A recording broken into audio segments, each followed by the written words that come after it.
नमस्कार, देश दुनिया में आप सभी का स्वागत है। मैं हूं आपके साथ भागीरथ साहू। अगस्त 2021 में अफगानिस्तान में सत्ता परिवर्तन ने पूरी दुनिया को हिला दिया था। काबुल एयरपोर्ट से लेकर राष्ट्रपति गनी के हेलीकॉप्टर पलायन तक घटनाओं ने अफगान राजनीति में विश्वासघात और भय की तस्वीर खींची।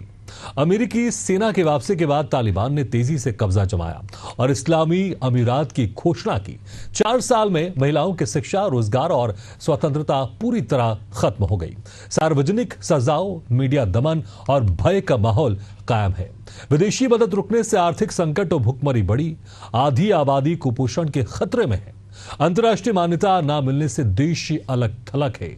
युवा बेरोजगार हैं और पलायन के रास्ते बंद हैं।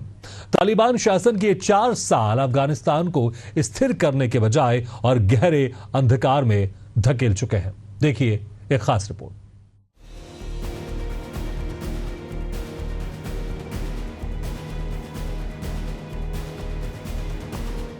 तालिबान शासन के 4 साल एक कड़वा सच है।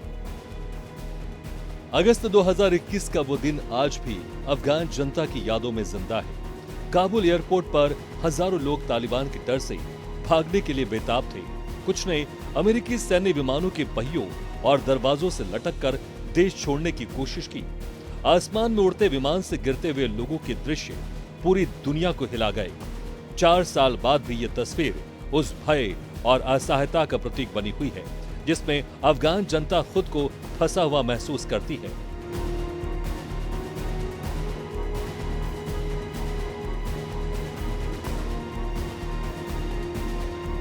राष्ट्रपति गनी का हेलीकॉप्टर में नकदी संग पलायन।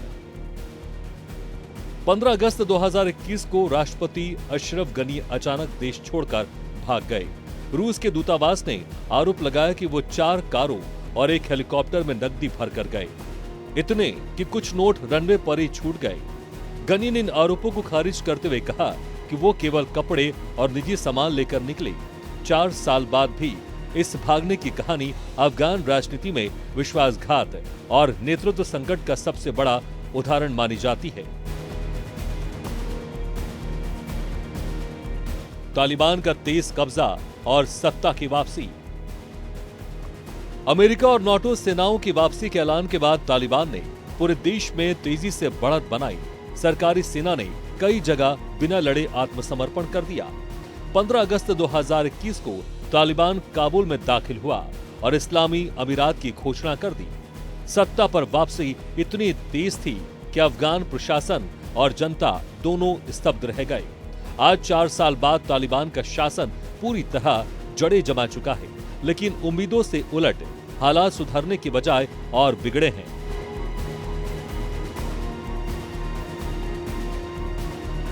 चार साल में महिलाओं की आजादी पूरी तरह खत्म।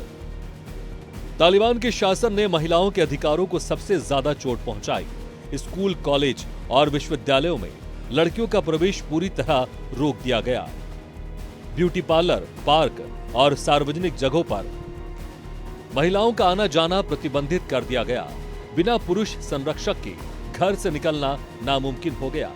4 साल में महिलाओं की सामाजिक और आर्थिक भागीदारी लगभग शून्य हो चुकी है और अफगानिस्तान दुनिया के सबसे दमनकारी देशों में गिना जाने लगा है। सार्वजनिक सजाओं और डर का माहौल कायम रहा। तालिबान ने कानून व्यवस्था के नाम पर सख्त और क्रूर सजाओं का सिलसिला जारी रखा। हजारों लोगों को सार्वजनिक रूप से कोड़े मारे गए, फांसी दी गई या अंग काटे गए। ये सब भीड़ के सामने किया जाता ताकि डर और खामोशी बनी रहे। मीडिया और पत्रकारिता लगभग खत्म हो चुकी है और विरोध करने वालों को या तो गिरफ्तार कर लिया जाता है या गायब कर दिया जाता है। 4 साल बाद भी अफगानिस्तान में डर का माहौल जस का तस है।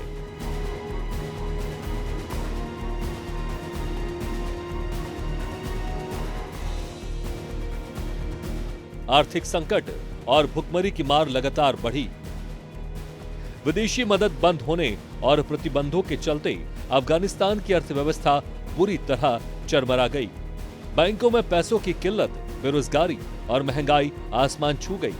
संयुक्त राष्ट्र के मुताबिक देश की आधी से ज्यादा आबादी भुखमरी के खतरे में है।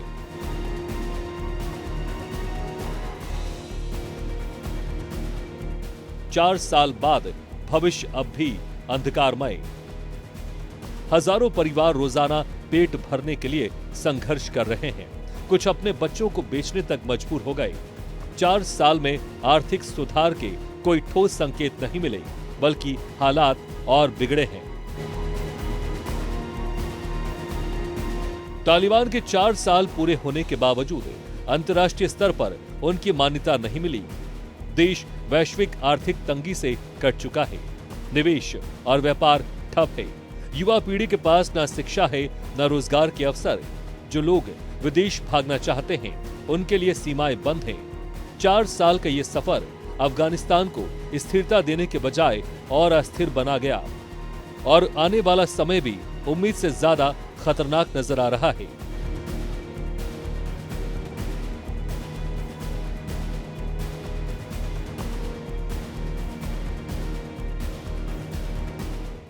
पाकिस्तान ने भारतीय डिप्लोमेट्स के घरों की गैस से मिनरल वाटर और अखबार की सप्लाई रोक दी है, जो अंतर्राष्ट्रीय कूटनीति के सिद्धांतों के खिलाफ है। यह कदम उसकी हताशा और कमजोरी को दर्शाता है। भारत के बढ़ते वैश्विक प्रभाव से चिढ़कर पाकिस्तान इस तरह के बचकाने उपायों पर उतर आया है। आर्थिक संकट, राजनीतिक अस्थिरता और अंतर्राष्ट्रीय अलगाव ने उसे असुरक्षित बना दिया है। गैस पानी जैसी बुनियादी सुविधाएं रोकना न केवल नियमों का उल्लंघन है, बल्कि उसकी वैश्विक साख को भी गिरा रहा है। संयुक्त राष्ट्र से लेकर G20 तक भारत की मजबूत भूमिका और पाकिस्तान की अनुपस्थिति इस अंतर को स्पष्ट करती है।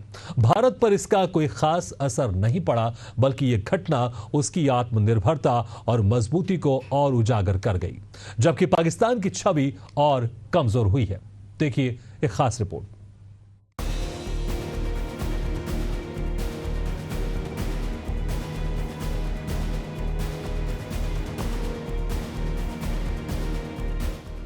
पाकिस्तान की बौखलाहट, हार का सबूत। पाकिस्तान ने भारत के ऑपरेशन सिंदूर की सफलता के बाद बौखलाहट में भारतीय डिप्लोमेट्स के घरों की गैस सप्लाई रोकने का जो कदम उठाया है, वह सीधे सीधे अंतर्राष्ट्रीय कूटनीति के बुनियादी सिद्धांतों के खिलाफ है। किसी भी देश में विदेशी राजनयिकों की सुरक्षा, सुविधा और सम्मान का ख्याल रखना उस देश की जिम्मेदारी होती है, लेकिन पाकिस्तान ने एक बार फिर यह साबित कर दिया है जो अंतर्राष्ट्रीय मानकों और मर्यादाओं को समझने में नाकाम है। गैस, मिनरल वाटर और अखबार जैसी बुनियादी सुविधाएं रोकना न केवल बचकाना है, बल्कि यह उसकी गहरी हताशा को भी दर्शाता है।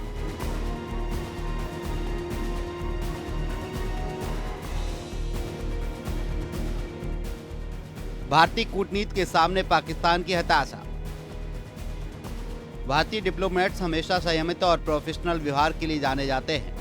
पाकिस्तान की इस हरकत से यह साफ है कि वह भारत के बढ़ते वैश्विक प्रभाव से चिढ़ चुका है। दुनिया भर में भारत आज एक आर्थिक, राजनीतिक और सांस्कृतिक ताकत के रूप में उभर रहा है, जबकि पाकिस्तान अपनी घरेलू समस्याओं में उलझा हुआ है। आतंकवाद, महंगाई, राजनीतिक अस्थिरता और आर्थिक दिवालियापन जैसी चुनौतियों ने पाकिस्तान को अंदर से खोखला कर दिया है, और इसी कारण वह ऐसे कदम उठाकर अपना गुस्सा कूटनीति पर निकाल रहा है।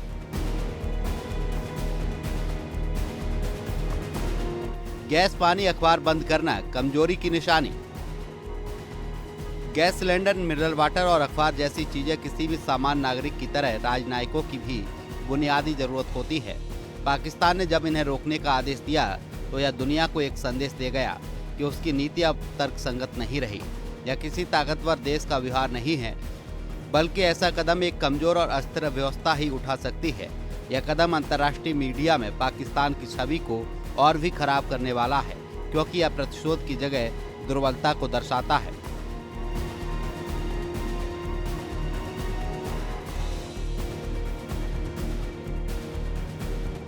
वैश्विक मंच पर पाकिस्तान की गिरती साख।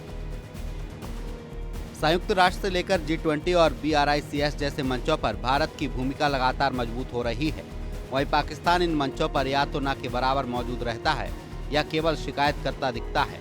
भारतीय डिप्लोमेट्स के साथ ऐसा व्यवहार करके पाकिस्तान ने अपनी अंतर्राष्ट्रीय छवि को और नुकसान पहुंचाया है। दुनिया के सामने वह एक ऐसे देश के रूप में उभर रहा है जो ना तो नियमों का पालन करता है, ना ही पड़ोसी संबंधों को सुधारने की क्षमता रखता है।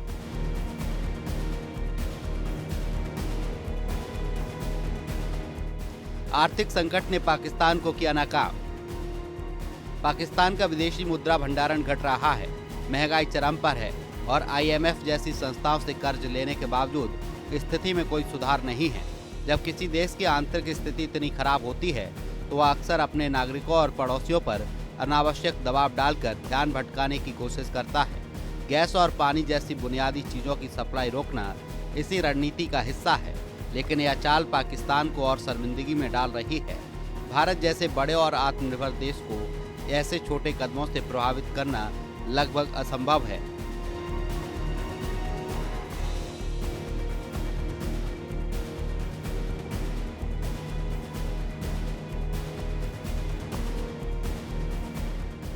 भारत की मजबूती, पाकिस्तान की नाकाम रणनीति।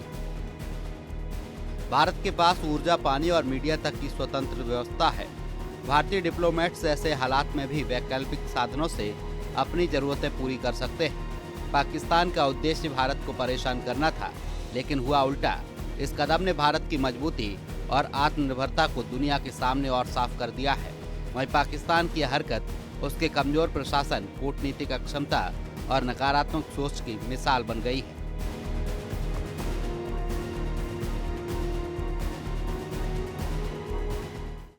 वेनेजुएला के राष्ट्रपति निकोलस मादुरो ने अमेरिका और राष्ट्रपति डोनाल्ड ट्रंप को खुलेआम चुनौती दी है, जबकि अमेरिका ने उन पर $50 मिलियन का इनाम रखा है। अमेरिका का आरोप है कि Maduro Cartel of the Suns नामक विशाल ड्रग नेटवर्क का नेतृत्व करते हैं, जो कोकीन की तस्करी के जरिए अरबों डॉलर कमाता है।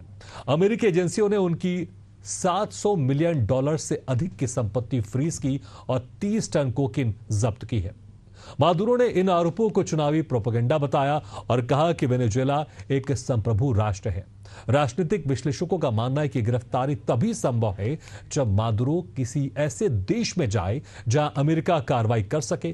फिलहाल ये टकराव अमेरिका वेनेजुएला रिश्तों में तनाव बढ़ाने और लैटिन अमेरिकी राजनीति में नए मोड़ का संकेत है। देखिए एक खास रिपोर्ट।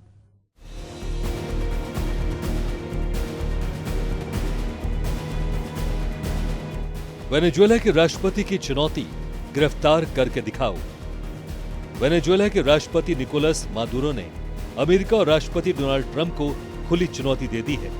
हाल ही में राष्ट्रीय टीवी पर प्रसारित एक भाषण में मादुरो ने कहा, मैं यही इंतजार कर रहा हूं, देर मत करना। यह बयान उस समय आया जब अमेरिका प्रशासन ने उनके खिलाफ $50 मिलियन के नाम घोषित किया। मादुरो ने इस कदम को राजनीतिक नाटक और विदेशी हस्तक्षेप की कोशिश बताया।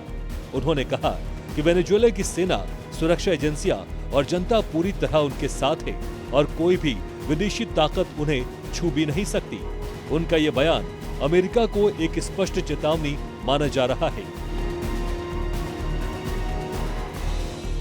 अमेरिकी आरोप, नार्को टेररिज्म और कार्टेल नेटवर्क। अमेरिका का दावा है कि मादुरो एक विशाल ड्रग तस्करी network Cartel of the Suns का नेतृत्व कर रहे हैं। ये नेटवर्क कोलंबिया, वेनेजुएला और अन्य लैटिन अमेरिकी देशों से होकर मेक्सिको के रास्ते अमेरिका में कोकीन की आपूर्ति करता है। अमेरिकी न्याय विभाग का आरोप है कि इस नेटवर्क में कुख्यात गैंग शामिल हैं। अमेरिकी एजेंसियों के मुताबिक मादुरो ने अपने राष्ट्रपति पद का इस्तेमाल इस नेटवर्क को सुरक्षा, राजनीतिक संरक्षण और आर्थिक मदद देने के लिए किया है। अमेरिका का कहना है कि यह केवल एक अपराध नहीं बल्कि नार्को टेररिज्म है, यानी ड्रग तस्करी के जरिए अमेरिका के समाज और संस्थाओं पर हमला।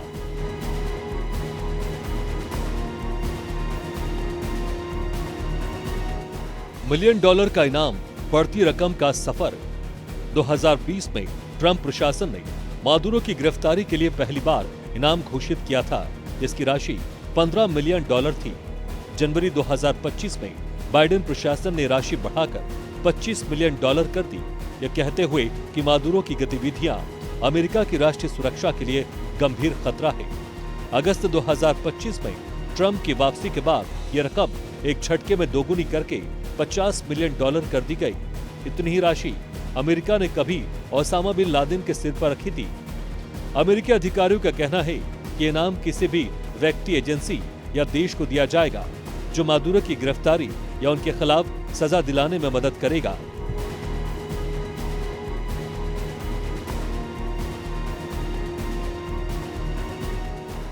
संपत्ति और ड्रग जब्ती के अमेरिकी दावे।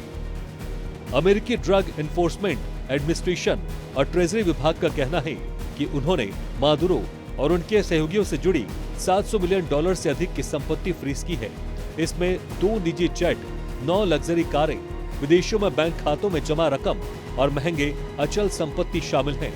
इसके अलावा अमेरिकी कोस्ट गार्ड और कोलंबियाई नेवी के संयुक्त ऑपरेशनों में 30 टन से अधिक कोकीन बरामद की गई है, जिसमें से लगभग 7 टन सीधे मादुरो के नेटवर्क से जुड़ी बताई जाती है। अमेरिकी अधिकारियों का कहना है कि ये ड्रग व्यापार सालाना अरबों डॉलर का है और मादुरो के करीबी लोग इस लाभ को राजनीतिक सत्ता बनाए रखने में खर्च करते हैं। मादुरो की प्रतिक्रिया, ये चुनावी ड्रामा और प्रचार। मादुरो ने अमेरिकी आरोपों और इनाम को राजनीतिक प्रोपेगेंडा करार दिया। उनका कहना है कि यह कदम ट्रंप प्रशासन के चुनावी एजेंडे का हिस्सा है, ताकि घरेलू मुद्दों से ध्यान भटकाकर एक बाहरी दुश्मन की छवि बनाई जा सके। वेनेजुएला के विदेश मंत्री यवान गिल ने भी कहा कि यह आरोप हास्यास्पद है और अमेरिका अंतर्राष्ट्रीय कानून की धज्जियां उड़ा रहा है। उन्होंने कहा कि वेनेजुएला एक संप्रभु राष्ट्र है और अपने राष्ट्रपति की रक्षा करना उसका संवैधानिक कर्तव्य है। मादुरो ने अपने भाषण में ये भी कहा कि अमेरिका की धमकियां उन्हें डराने वाली नहीं है, बल्कि वो इसका सामना करने के लिए तैयार है। उन्होंने चुनौती देते हुए कहा कि तुम हमें छू भी नहीं सकते। अगर इतनी ताकत है तो आकर गिरफ्तार करो। क्या ये मादुरो की बयानबाजी या असली टकराव? राजनीतिक विश्लेषकों का मानना है कि मादुरो की ये चुनौती घरेलू स्तर पर उनकी लोकप्रियता और समर्थकों का मनोबल बढ़ाने के लिए है। वेनेजुएला में उनका नियंत्रण बेहद मजबूत है। सेना, पुलिस, खुफिया एजेंसियां और न्यायपालिका बड़े पैमाने पर उनके प्रभाव में है। अमेरिका का इनाम और अंतर्राष्ट्रीय दबाव निश्चित रूप से मादुरो की छवि को नुकसान पहुंचाता है, लेकिन वास्तविक गिरफ्तारी की संभावना तब तक नहीं है जब तक वो किसी तीसरे देश की यात्रा ना करे जहां अमेरिका या उसके सहयोगी कार्रवाई कर सके। फिलहाल ये मामला अमेरिका और वेनेजुएला के रिश्तों में तनाव को और गहरा कर सकता है। लंदन में एक ब्रिटिश यूट्यूबर सेंजो विवाद में आ गया जब उसने इस्कॉन से जुड़े गोविंदास शाकाहारी रेस्टोरेंट में केएफसी का चिकन खाकर वीडियो बनाया। कर्मचारियों के मना करने के बावजूद उसने ग्राहकों को भी चिकन ऑफर करने का नाटक किया। वीडियो वायरल होते ही सोशल मीडिया पर धार्मिक अपमान के आरोप लगे और कानूनी कार्रवाई की मांग तेज हो गई। इस्कॉन ने इस घटना को अज्ञानता का परिणाम मानते हुए माफ कर दिया, लेकिन भविष्य में नियमों के पालन की उम्मीद जताई। सेंजो ने माफी मांगते हुए कहा कि वो अब हिंदू धर्म, अहिंसा और शाकाहार के महत्व को समझते हैं और आगे से किसी भी धार्मिक स्थल पर शूटिंग से पहले पूरी जानकारी लेंगे। जनता की राय अब भी बटी हुई है। कुछ ने माफ किया तो कुछ सख्त सजा की मांग कर रहे हैं। देखिए एक खास रिपोर्ट।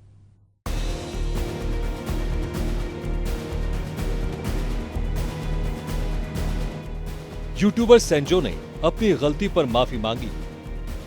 लंदन में एक ब्रिटिश यूट्यूबर सेंजो हाल ही में विवादों में आ गया जब उनका एक वीडियो सोशल मीडिया पर वायरल हो गया। इस वीडियो में वो international society for Krishna consciousness ISKCON से जुड़े गोविंदास नामक शाकाहारी रेस्टोरेंट में चिकन खाते दिखाई दिए। सेंजो ने वीडियो सामने आने के बाद सार्वजनिक रूप से माफी मांगी। उन्होंने कहा कि उन्हें बिल्कुल अंदाजा नहीं था कि ये रेस्टोरेंट मंदिर परिसर का हिस्सा है और वहां मांसाहारी भोजन की अनुमति नहीं होती। उन्होंने इस घटना को अपनी अनजाने में हुई गलती बताया और कहा कि अगर उन्हें पहले से जानकारी होती तो वो कभी ऐसा वीडियो नहीं बनाते।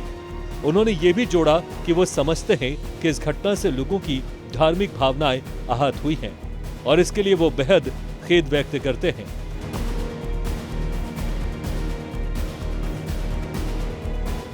सेंजो ने इस्कॉन के शाकाहारी रेस्टोरेंट में खाया था मांसाहारी खाना। वीडियो में देखा गया कि सेंजो रेस्टोरेंट में प्रवेश करते हैं और कर्मचारियों से पूछते हैं कि क्या वहां मांसाहारी खाना मिलता है। जब स्टाफ ने मना कर दिया तो उन्होंने अपने बैग से केएफसी का चिकन निकालकर वहीं खाना शुरू कर दिया। इतना ही नहीं, उन्होंने रेस्टोरेंट के अंदर मौजूद ग्राहकों और कर्मचारियों को भी चिकन पेश करने का नाटक किया। ये सब उन्होंने कैमरे के सामने रिकॉर्ड किया, जिससे माहौल असहज हो गया। रेस्टोरेंट के स्टाफ और प्रबंधकों ने उन्हें रोकने की कोशिश की, लेकिन वो अपनी हरकत जारी रखते हैं। आखिरकार सुरक्षा कर्मियों को बुलाकर उन्हें रेस्टोरेंट से बाहर निकालना पड़ा। ये घटना न केवल वहां मौजूद लोगों के लिए अपमानजनक थी, बल्कि शाकाहार और धार्मिक मान्यताओं का खुला मजाक भी बन गई।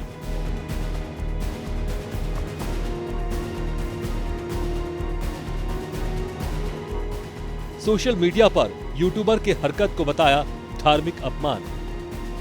जैसे ये वीडियो इंटरनेट पर फैला, सोशल मीडिया पर लोगों की तीखी प्रतिक्रिया आने लगी। कई लोगों ने सेंजो की हरकत को जानबूझकर किया गया धार्मिक अपमान बताया। लोगों ने लिखा कि यह केवल एक प्रैंक नहीं था, बल्कि एक समुदाय की मान्यताओं के खिलाफ सोची समझी हरकत थी। ट्विटर, इंस्टाग्राम और यूट्यूब पर हजारों लोगों ने उनकी आलोचना करते हुए कड़ी निंदा की। कुछ लोगों ने यह भी कहा कि ये धार्मिक स्थलों में शांति और पवित्रता बनाए रखने के सिद्धांतों का उल्लंघन है। कई ने मांग की कि उनके खिलाफ कानूनी कार्रवाई की जाए।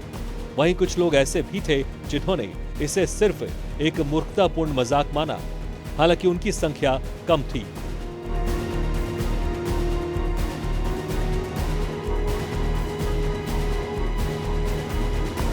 इस्कॉन ने यूट्यूबर को माफी मांगने के बाद किया क्षमा। इस घटना के बाद इस्कॉन लंदन की ओर से एक आधिकारिक बयान जारी किया गया।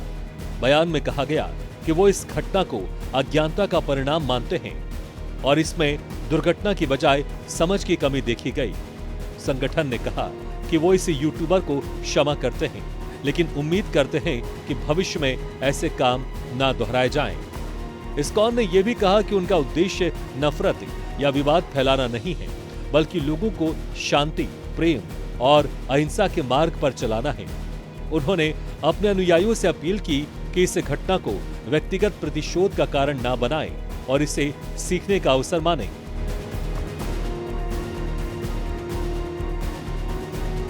सेंजो ने सीखी हिंदू धर्म और अहिंसा की सीख।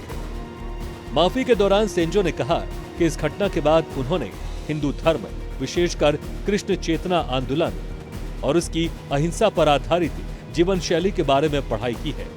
उन्होंने समझा कि यह समुदाय जानवरों के प्रति करुणा, जीवों की रक्षा और पूरी तरह से शाकाहारी भोजन की परंपरा पर विश्वास करता है। उन्होंने ये भी कहा कि उन्होंने पहले सोचा था कि ये बस एक रेस्टोरेंट है, लेकिन बाद में महसूस किया गया कि ये एक धार्मिक और सांस्कृतिक स्थल का हिस्सा है, जहां ऐसा व्यवहार बेहद असम्मानजनक माना जाता है।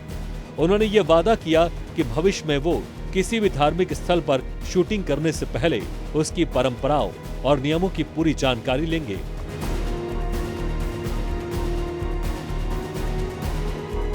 माफी के बाद भी मिलीजुली रही जनता की प्रतिक्रिया। भले ही सेंजो ने माफी मांग ली, लेकिन जनता की प्रतिक्रिया अब भी बटी हुई है। एक और कई लोगों ने उनकी ईमानदारी और आत्मनिरीक्षण की सराहना की और कहा कि गलती हर किसी से हो सकती है और सीखने का मौका मिलना चाहिए। दूसरी ओर कुछ लोगों का मानना है ये गलती नहीं, बल्कि सोच समझकर किया गया काम था, ताकि वीडियो वायरल हो और उन्हें प्रसिद्धि मिले। ऐसे लोगों का कहना है कि माफी पर्याप्त नहीं है और उनके खिलाफ सख्त कार्रवाई होनी चाहिए। इस घटना ने एक बार फिर ये बहस छेड़ दी कि सोशल मीडिया के दौर में प्रैंक और कंटेंट बनाने के नाम पर क्या कोई भी सीमा लांघना जायज है या नहीं।